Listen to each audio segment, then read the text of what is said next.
बहू का कंटाप। काजल अपने ससुराल में सास और पति के साथ रहती है, जो उसे घर का सदस्य कम और काम करने वाली ज्यादा समझते हैं। ओ काजल, रसोई में इतनी गंदगी क्यों है? इसकी सफाई क्या तेरी माँ करेगी? जी मम्मी, मैं कर ही रही हूँ। काजल, मेरे ऑफिस का सामान कहाँ है? कितनी बार बोला है कि मेरे सामान को हाथ मत लगाया करो, समझ में नहीं आता क्या? काजल प्रशांत को सामान देने कमरे में जाती है, जिस पर पीछे से सास रसोई में गंदगी फैला देती है। ये शादी के बाद से काजल की जिंदगी है, जिसमें सुबह उठने से रात को सोने तक वो कभी सास तो कभी पति की खरी खोटी बातें, डांट और ताने सुनती ही रहती है। मम्मी जी, कल थोड़ी देर के लिए अपने घर चली जाऊं? क्यों? वहाँ क्या कोई भंडारा हो रहा है? यहाँ घर का काम कौन करेगा? कुछ दिनों से माँ की तबीयत बहुत खराब है, उन्हें डॉक्टर के पास ले जाना है। थोड़ी देर में वापस आ जाऊंगी मम्मी जी। अरे तबीयत ही तो खराब है ना, मरी थोड़ी ना है।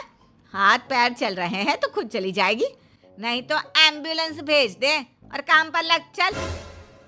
सास की बात सुन आंखों में आंसू लिए काजल अपने कमरे में चली जाती है और कुछ देर बाद दोबारा वही काम करने लगती है।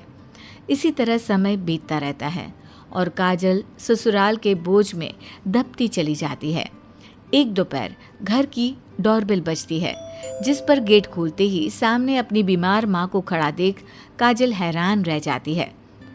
माँ, तुम्हें इस हालत में आराम करना चाहिए और तुम यहाँ आ गई क्यों माँ? दोनों घर के अंदर आकर बैठते हैं। बेटा, बीमार हूँ इसीलिए तो यहाँ आई हूँ। पता नहीं कब ऊपर चली जाऊँ।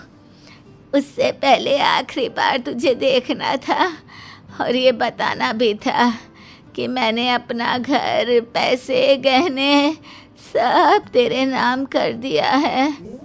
माँ, ये इन सब बातों का कोई टाइम नहीं है और तुम्हें कुछ नहीं होने वाला। काजल और उसकी माँ बात कर ही रहे होते हैं कि अचानक सास बीच में आकर अपनी बहू को माँ का ख्याल रखने की नसीहत देने लगती है। अचानक सास के बदले रंग देखकर काजल कंफ्यूज तो होती है, लेकिन माँ की फिक्र के आगे अभी उसे और कुछ नहीं दिखाई देता। अब काजल की माँ भी उन्हीं के साथ रहने लगती है। माँ, आखिर तुम्हें क्या हो गया है?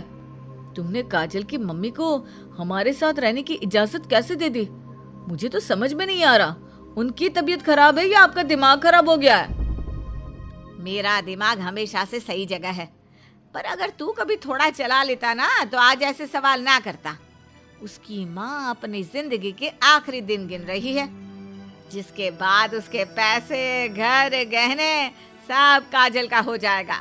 अरे मतलब हमारा हो जाएगा। कुछ ही दिनों बाद काजल की मम्मी का देहांत हो जाता है।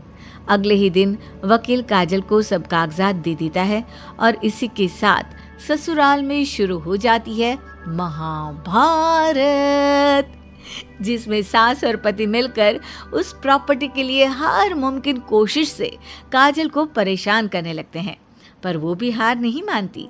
एक शाम काजल घर की सफाई कर रही होती है तो सास उसके पास आती है। अरे क्यों री, अपने आप को कहीं की महारानी समझने लगी है, जो ठीक से घर की सफाई भी नहीं करती? पीछे कितना कूड़ा छोड़ दिया, उसे साफ करने क्या पड़ोसी आएंगे? नहीं मम्मी जी, मैंने सब साफ किया है, उस वक्त वहाँ कोई कूड़ा नहीं था।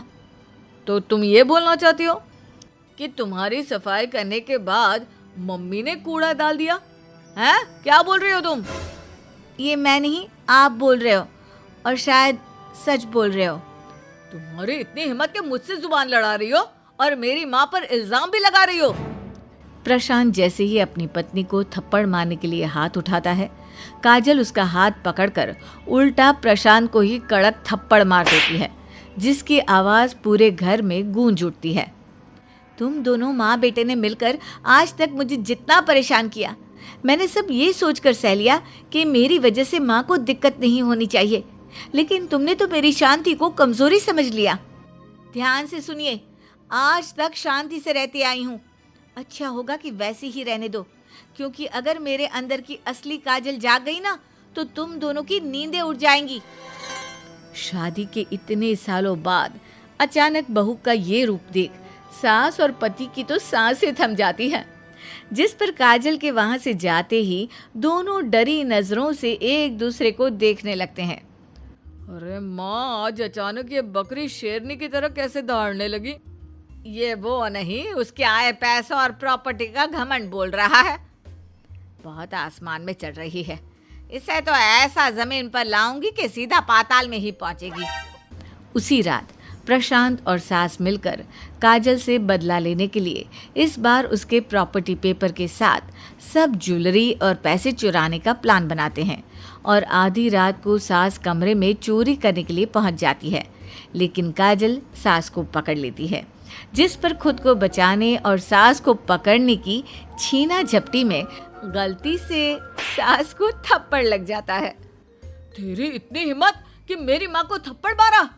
काजल, अब तुम हद से बहुत आगे बढ़ रही हो। गलती से हुआ है, जिसके लिए आई एम सॉरी। पर मैंने बोला भी था, असली काजल को शांति रहने दो, लेकिन आप दोनों किसी की बात मानते ही कहाँ हो। ये उसी का नतीजा है। अब अच्छा होगा कि इसके आगे कुछ करने की कोशिश मत करना, नहीं तो बहुत कुछ गलत जानबूझकर हो सकता है। काजल की बात और कॉन्फिडेंस देख प्रशांत और सास कंफ्यूजियों में आ जाते हैं। अरे आखिर ये असली काजल वाला सियापा क्या है, जरा पता तो कर। ऐसा क्या है जो हम नहीं जानते? अब प्रशांत काजल के कॉलेज और उसके घर के आसपास वाले लोगों से मिलकर उसके बारे में पूछताछ करने लगता है। आप कहीं कंटाप काजल की तो बात नहीं कर रहे? ओह माय गॉड, कितने सालों बाद उसका नाम सुन रहा हूँ। क्या दबंग लड़की थी। उससे सिर्फ हमारे पूरे कॉलेज के लड़के ही नहीं, बल्कि आसपास के कॉलेज के सारे लड़के भी डरते थे। काजल तो हमारे एरिया की जान थी, अच्छे के साथ बहुत अच्छी और बुरे के साथ बहुत बुरी, जिस वजह से लोगों में उसका बहुत खौफ था। वो लड़की कभी किसी के साथ कुछ गलत नहीं होने देती थी।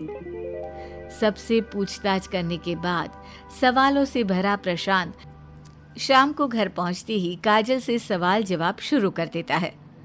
सब बोलते हैं कि तुम बहुत दबंग लड़की थी, लोग तुमसे डरते थे, पर हमने तुम्हें कभी 4 शब्दों से आगे बोलते नहीं देखा। ऐसा क्यों? बताती हूँ।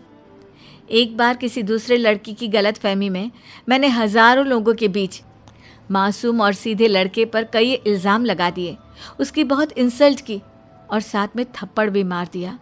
पर जब तक मुझे सच पता चला और मैं माफ़ी मांगने पहुंची, तब तक उसने आत्महत्या कर ली थी। तब से उसी गिल्ट में हूँ और शायद इसीलिए मैं आप लोगों जैसा बिहेवियर डिजर्व भी करती हूँ। जो तुमने अनजाने में उस लड़के के साथ किया, वो आज तक हम जानबूझकर तुम्हारे साथ करते आए हैं।